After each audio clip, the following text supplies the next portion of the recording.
da série de livros de romances de Emmanuel, Renúncia, psicografia de Francisco Cândido Xavier, pelo Espírito Emmanuel.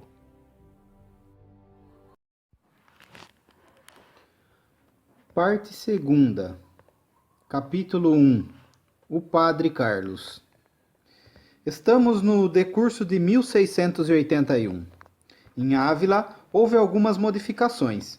Madalena Villamil passou a residir na cidade, em casa modesta e confortável, tendo arrendado a chácara aos Estigarribias.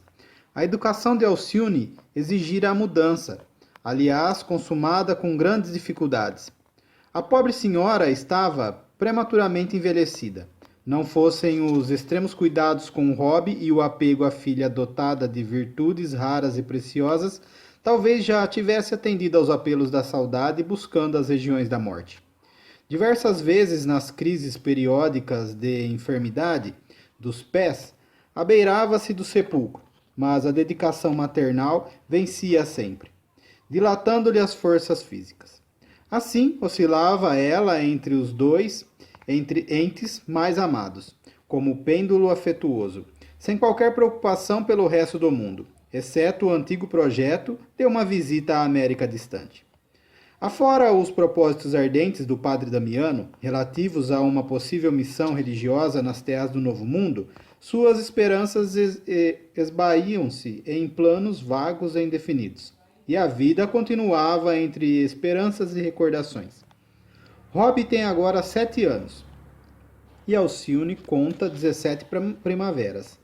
O pequeno inicia os estudos primários, enquanto a jovem tem completado o curso escolar nos moldes da época.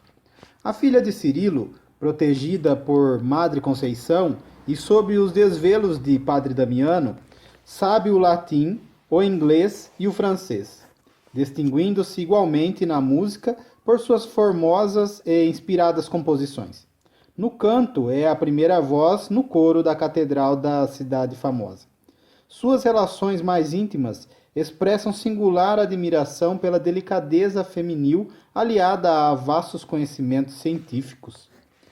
Nas reuniões mais seletas é convidada a tocar ao cravo as suas inspiradas composições. Artista por temperamento, nem por isso lhe desfalece, antes avulta e prepondera a flama, o pensor religioso. Lê os textos do Evangelho nos originais latinos e comenta as suas passagens sob prismas novos, dentre os quais o estimam muito. Damiano e Madalena, não obstante, a convivência diuturna são os seus maiores admiradores. É que a jovem, com tantos dotes de inteligência e coração, nunca teve uma palavra de superioridade jactanciosa. Jamais se desinteressou do trabalho doméstico em suas mínimas facetas.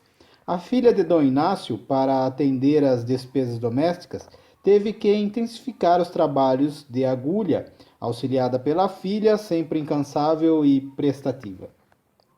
Alcione nunca esqueceu os dias venturosos de lição espiritual em companhia de Dolores, no mercado de verduras. Entregava as costuras da genitora com a mesma humildade dos primeiros tempos. O prestígio da sua bondade granjeava para a tarefa materna maior aceitação. Como filha, era um modelo de virtude familiar. Como discípula, tivera o louvor de todos os preceptores da aplicação irrepreensível aos estudos. Como amiga, era sempre companheira afável e carinhosa, pronta a cooperar nas situações mais difíceis com a sabedoria do amor fraternal. Madalena Villamil e Padre Damiano, em tom confidencial, muitas vezes analisaram-lhe os atos de exemplar pureza, com votos de sincera alegria e reconhecimento a Deus. A única coisa que de algum modo os preocupava era a indefinível atitude de Alcione com relação ao casamento e ao amor conjugal. Nobres rapazes de Ávila já se haviam apaixonado por ela, sem lograrem outra retribuição além de fraternal estima. Às vezes, quando a genitora lhe chamava atenção para os imperativos da vida humana, costumava dizer: Ora, mamãe, sempre me pareceu que esses problemas nunca se resolverão pela necessidade. e sim pelos sentimentos espontâneos. Uma necessidade atendida pode abrir caminho a outras maiores, ao passo que o sentimento é patrimônio de nossa alma eterna.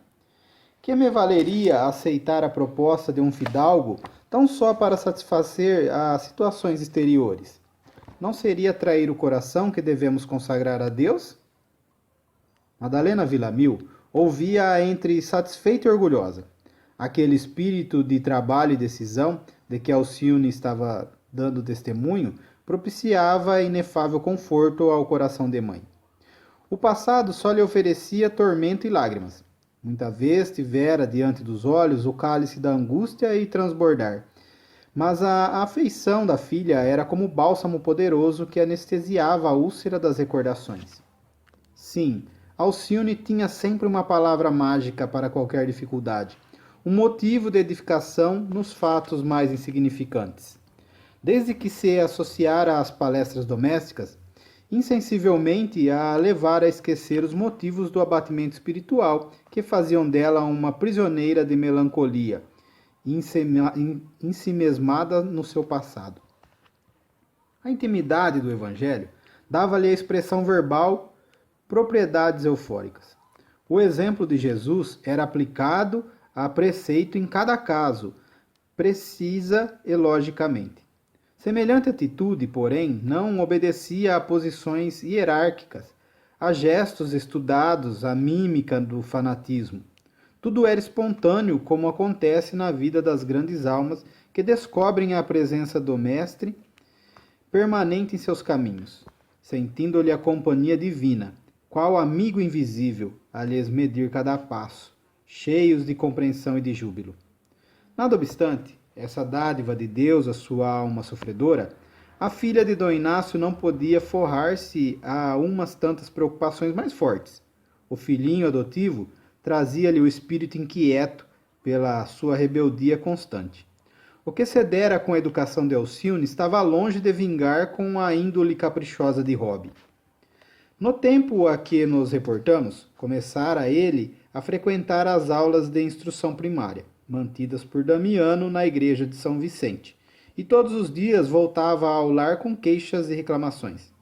Interpelado, alegava as fadigas da caminhada. Atento, o pé defeituoso, encarecia as dificuldades para escrever com a mão esquerda, tinha sempre uma palavra mais áspera a respeito dos colegas. Certo dia regressou a casa, debulhado em pranto convulsivo. Madalena chamou-o, afagou-lhe os cabelos, muito crespos, e perguntou carinhosa: "Que é isso? Por que choras assim?" "Ah, não vou mais à escola do padre Damiano." "Mas por que, meu filhinho?" "Os meninos disseram que a senhora não é minha mãe, que sou escravo dos portugueses." "Mas não deve dar importância a isso, Rob. O bom menino é obediente, não dá ouvidos a tolices. Talvez não chegasses a observar os companheiros vadios se te entregasses inteiramente às lições." E vendo que o pobrezinho enxugava as lágrimas nas saias maternais, Alcione intervinha, dizendo: "Perdoa, Rob. Tu tens esquecido nossos conselhos de cada dia? Não viste ontem na igreja aquele menino cego? A irmãzinha guiava-o pela mão. Não tiveste tanta pena da sua cegueira, das suas feridas?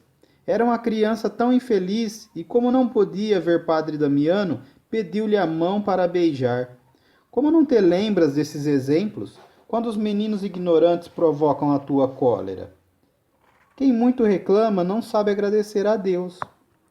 Como o pequeno não respondesse, Madalena perguntou: "Quem sabe, meu filho, esqueceste de rezar o Pai Nosso pela manhã?" Rob limpou os olhos ingênuos e fez um sinal de quem se havia esquecido, ao que a viúva da Venport obtemperou: "Pois então, reza agora. A prece sempre alivia o coração." Diante das duas, que tinham os olhos úmidos por ver a boa vontade da criança em se penitenciar, apenas da revolta que lhe vibrava no espírito, Rob ajoelhou-se, cruzou as mãos e começou a orar a oração dominical, em tom magoado. Ao terminar, a mãezinha adotiva observou: "Estas palavras, meu filho, são um legado de Jesus. Não reparaste na rogativa? Perdoai as nossas dívidas, assim como perdoamos aos nossos devedores? Trata-se de um pedido que o Salvador nos prescreveu. E se não perdoas aos teus coleguinhas malcriados, como poderás viver mais tarde enfrentando as dificuldades do mundo?